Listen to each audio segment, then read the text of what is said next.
Il y a une scène que j'ai eu plaisir à imaginer. C'est la scène qui se passe juste après la séance d'hypnose chez Arlette, la chamane. Elle lui apprend en fait qu'il a vécu quelque chose, donc elle le rassure là-dessus. Et donc lui, il va sortir de chez elle, et c'est plus fort que lui, il veut retourner sur les lieux. Pour moi, c'est important, parce que ce lieu, c'est un croisement entre une route et un chemin. Et pour qu'il puisse comprendre ce qui s'est passé et revivre la scène, il est obligé d'emprunter le chemin. Et c'est un chemin qui existe, hein, que moi j'ai emprunté plein de fois en vélo. C'est un chemin un peu particulier.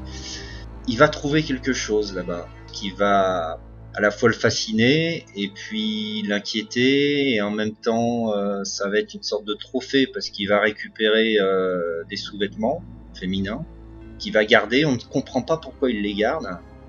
Je me suis inspiré d'une scène d'un film de Brian De Palma qui s'appelle Body Double, où le personnage est obnubilé par une jeune femme, et il la suit et il va jusqu'à récupérer ses sous-vêtements, les garder dans sa poche, et à un moment il se fait arrêter par les flics, et ça va l'incriminer. Et bon, je me suis amusé à réutiliser cette scène pour la glisser dans la BD. C'est pour ça que cette scène est importante pour moi, parce que c'est à la fois un hommage à ce cinéaste que j'aime beaucoup, et c'est aussi la bascule d'un univers un peu policier au début. On a l'impression que ça va être une enquête, vers quelque chose de beaucoup plus étrange et de beaucoup plus onirique, parce que au moment où il va récupérer ce sous-vêtement, il va se passer quelque chose qu'on ne voit pas, mais on sent qu'il se passe quelque chose.